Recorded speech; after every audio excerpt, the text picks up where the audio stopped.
Hello students, मैं second part को discuss करने जा रहा हूँ आप लोगों के साथ में नाइन्थ क्लास के जोग्राफी के first chapter India size and location के बारे में। हम लोग देख लेते हैं कि इंडिया का लैंडमास जो है the central location between the east and the west Asia. हम लोग सेंट्रल में ही लोकेटेड हैं, ईस्ट में और वेस्ट एशिया में, या ये कह लें कि एशियन कॉन्टिनेंट के हम लोग साउथ में बिल्कुल सिचुएटेड हैं। और ट्रांस इंडियन ओशियन रूट्स जो हमें कनेक्ट कर रहा है कंट्रीज़ ऑफ यूरोप के साथ में in the west and the countries of east Asia के साथ में। और चूँकि इंडिया एक सेंट्रल लोकेशन में है, एक इम्पॉर्टेंट पोजीशन रोल भी प्ले करता है इन कंट्रीज़ के लिए बिजनेस पर्पज़ से। डेक्कन पेनिनसुला की अगर हम बात करते हैं इंडियन ओशियंस में, तो ये हमें हेल्प प्रोवाइड करा रहा है इंडिया को क्लोज कॉन्टैक्ट्स क्रिएट करने के लिए west Asia, Africa, Europe, western coast के थ्रू। और इसी तरीके से अगर हम बात करते हैं ईस्टर्न कोस्ट की अगर हम बात करें तो south east and east Asia से हमारे रिलेशंस क्रिएट हुए। No other country has a long coast line in the Indian Ocean. अगर हम बात करें कोस्ट लाइन की, समुद्री सीमा की अगर हम बात करते हैं इंडियन ओशियंस पे, तो सबसे बड़ी कोस्ट लाइन जो है वो इंडिया की ही है। और एक और इम्पॉर्टेंट चीज़ जो इंडियन ओशियन से जुड़ी हुई है वो यही है कि जितने भी ओशियंस हैं उसमें किसी भी ओशियन का नाम किसी कंट्री के नाम पर नहीं है, लेकिन इंडियन ओशियन एक ऐसा ओशियन है जिसका नाम एक कंट्री के नाम पर है। इंडिया के नाम पर इंडियन ओशियन का नाम जो है पड़ा हुआ है। हाँ, अगर हम बात करते हैं रूट की, अगर हम रूट की बात करते हैं तो since the opening of the Suez canal in 1869 में जब स्वेज कैनाल को ओपन किया गया, उससे पहले तक हमें एक लॉन्ग रन कवर करना पड़ता था यूरोपियन कंट्रीज़ में पहुंचने के लिए, लेकिन स्वेज कैनाल ने लगभग 7000 किलोमीटर की डिस्टेंस को रिड्यूस कर दिया हमारे लिए। इसको हम एक वर्ल्ड मैप से भी समझने की कोशिश कर लेते हैं इसको कि किस तरीके से डिस्टेंस को रिड्यूस किया गया। पहले अगर हम बात करते हैं तो पहले इंडिया को एक लॉन्ग पार्ट कवर करते हुए, अफ्रीकन कॉन्टिनेंट को पार करते हुए, साउथ अमेरिका से होते हुए हमें जाना पड़ता था यूरोपियन कंट्रीज़ के लिए। लेकिन जैसे ही स्वेज कैनाल ओपन हुई तो लगभग इसने हमारी डिस्टेंस को शॉर्ट कर दिया। अब हम लोग सीधे स्वेज कैनाल के थ्रू डायरेक्ट हम यूरोपियन कंट्रीज़ तक पहुंच जाते हैं, जिसका एक इम्पैक्ट हमारे लिए एक ये भी क्रिएट हुआ। अब हम बात कर लेते हैं इंडियाज़ कॉन्टैक्ट्स की। वर्ल्ड के साथ में हमारे कॉन्टैक्ट्स किस तरीके से क्रिएट हुए और क्या रोल प्ले किया। तो जैसा हमें मालूम है कि हम लोग वर्ल्ड में हमारे रिलेशंस काफ़ी हज़ारों साल से डिफरेंट कंट्रीज़ के साथ में बने रहे हैं। और मेनली जो हमारा जो बिज़नेस होता था वो लैंड रूट के थ्रू ही होता था, और वही एक मीडियम था आने जाने का। इसके लिए वेरियस पासेस का यूज़ किया जाता था जो माउंटेंस में पड़ते थे। गैप्स जो होते हैं एंशिएंट ट्रैवलर्स, उन्हीं पासेस के थ्रू इंडिया में आते थे या इंडिया से बाहर जाते थे। और ओशियन रूट्स काफ़ी बाद में जाकर के ओपन हुआ, वास्को डी गामा ने जाकर के इसको इन्वेंट किया। These routes have contributed in the exchange of the ideas and commodities since ancient times। ये रूट्स जो थे, जो पासेस जो थे, जो हमारे हिमालय वाले पार्ट्स से बिलोंग कर रहे थे, कई सारे पासेस हैं यहाँ पर पास्ट में क्रिएट हुए। इन्हीं पासेस के थ्रू आइडियाज़, कमोडिटीज़ एक्सचेंज हुई।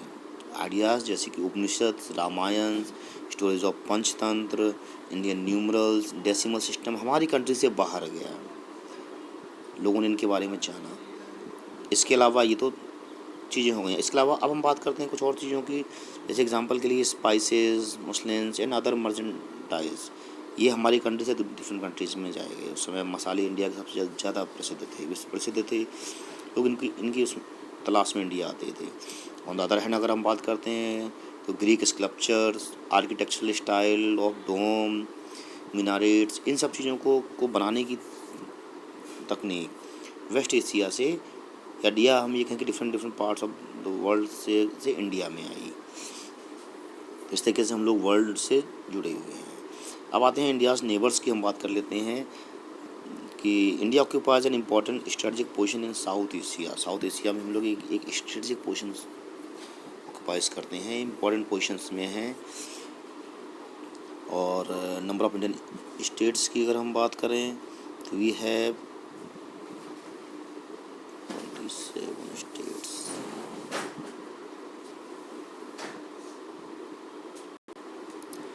India has 27 states, 28 20 India has 28 states.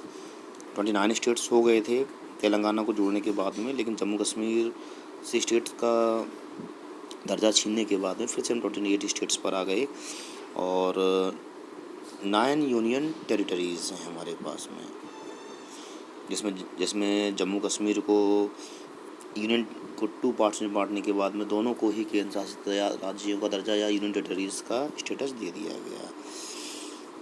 India shares it's land boundary with Pakistan, Afghanistan. अब हम बात कर लेते हैं अपने लैंड बाउंड्री की कि इंडिया जो है लैंड बाउंड्री को किन किन कंट्रीज से शेयर कर रहा है। तो इसके लिए हम इंडिया के मैप से समझेंगे, जो सबसे ईजी तरीका है। हाँ, अगर हम बात करते हैं नॉर्थ वेस्ट की, पाकिस्तान एंड अफ़गानिस्तान का हिस्सा ये ऊपर की तरफ हो गया, ये नॉर्थ वेस्ट से बिलोंग करता है।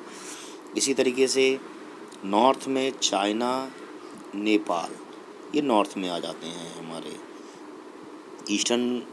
नॉर्थ ईस्ट की बात कर लेते हैं तो नॉर्थ ईस्ट में भूटान हो गया, और ईस्टर्न स्टेट्स की बात कर लेते हैं बांग्लादेश एंड म्यांमार। बांग्लादेश और म्यांमार ये हमारे ईस्ट में आ जाते हैं। ये तो हो गए वो कंट्रीज़ जो इंडिया से जुड़ी हुई हैं लैंड बाउंड्री से। 7 कंट्रीज़ हैं ये जो हमारे कंट्री से जुड़ी हुई हैं, इनके बॉर्डर्स जुड़े हुए हैं। Pakistan, Afghanistan, Nepal, Bhutan, China, Bangladesh and Myanmar. और 2 कंट्रीज़ जो इंडियन आइलैंड कंट्रीज़ हैं जो इंडिया के साउथ में हैं, एक श्रीलंका और एक मालदीव। 2 कंट्रियां हमारी सदर्न नेबरिंग कंट्रीज़ हैं और ये ओशियन से जुड़ी हुई हैं। Sri Lanka is separated from India. Sri Lanka जो है इंडिया से सेपरेटेड हो रही है from India by narrow channel of sea formed by the Palk strait. एक चैनल के थ्रू सेपरेट हो रही है, जिसको हम लोग कहते हैं Palk strait and gulf of Mannar भी है। Maldive islands are situated to the south of the Lakshadweep. Lakshadweep के नीचे की अगर हम बात करते हैं तो ये मालदीव वाला हिस्सा हो गया, जो इंडिया के साउथ में है, लक्षद्वीप के नीचे है ये।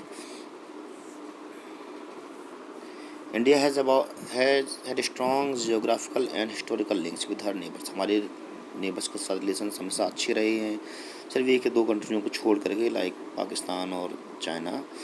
बाकी हमारे रिलेशन सभी कंट्रियों के साथ लगभग अच्छे रहे हैं। आई होप आप लोगों ने समझने की कोशिश की होगी चैप्टर को। कोई डाउट्स हो तो आप पूछ सकते हैं। Okay, thank you.